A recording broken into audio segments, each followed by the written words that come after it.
Imagine you're driving alone on a stormy night, the road is empty, your phone battery's dying, and suddenly, a neon sign flickers in the dark. Vacancy, Whispering Pines Motel. Would you stop, or keep driving? Ryan Carter, a 28-year-old salesman from Boston, was on his way to a business meeting in New York. He had taken a detour through rural Pennsylvania, hoping to save time. But as midnight approached, rain hammered his windshield, fog swallowed the road, and his GPS froze on a black screen.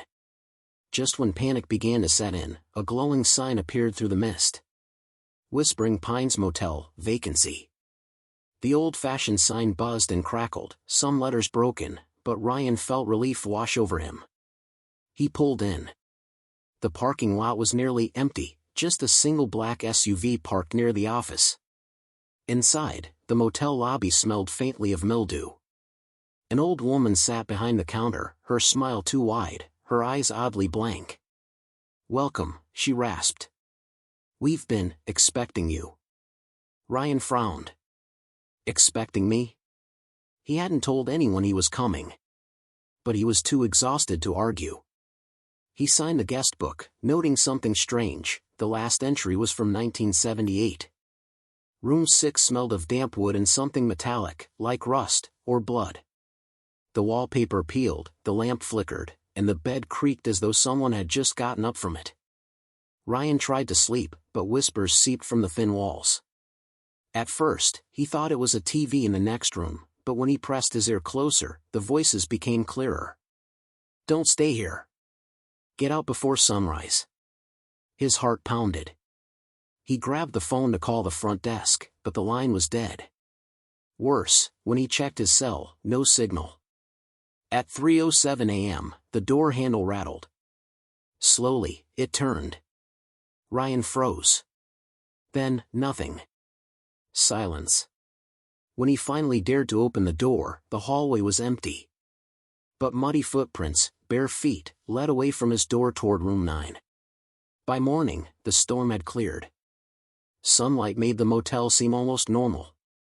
Ryan laughed at himself, just nerves, lack of sleep. At breakfast, he saw the black SUV's owner, a man in his 40s, pale, with sunken eyes. The man sat alone, staring into his coffee. Ryan tried a friendly good morning, but the man whispered back. "They don't let you leave."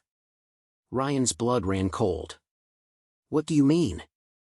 The man's eyes darted toward the front desk where the old woman stood. "They'll keep you until you're part of it." Before Ryan could ask more, the man got up and hurried out, disappearing behind the motel. That afternoon, Ryan explored, trying to convince himself everything was fine. Behind the lobby, he found a boarded-up pool area. The boards were cracked, and when he peeked through, he nearly screamed. Dozens of suitcases, shoes, and personal items lay scattered inside. Old, dusty, as if abandoned decades ago. His stomach twisted. He rushed back to his room, grabbed his keys, and decided to leave. But when he reached his car, the tires were slashed. And the old woman was suddenly there, smiling too wide again. "Checking out already, Mr. Carter?" Ryan stammered, I need to go."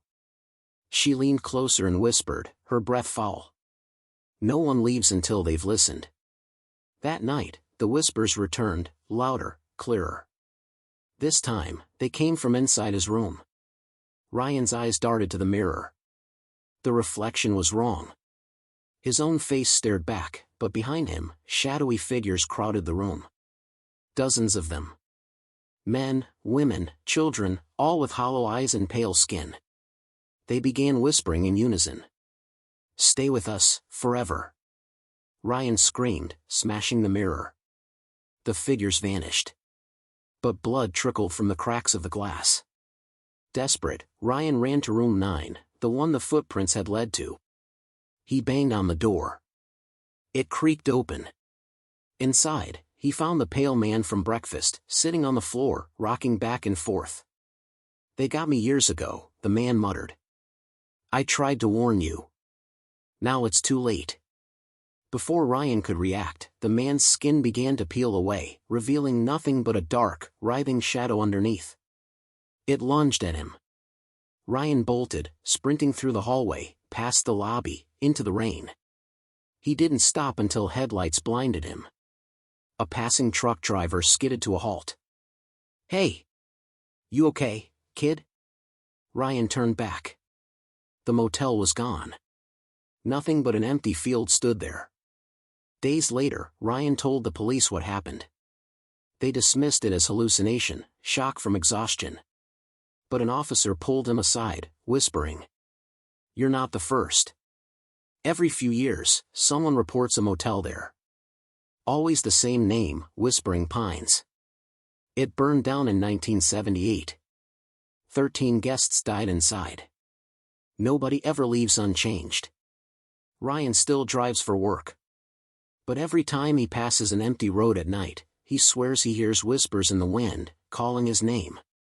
Some roads aren't meant to be taken. Some doors, once opened, can never be closed. Trust your instincts. When something feels wrong, it probably is.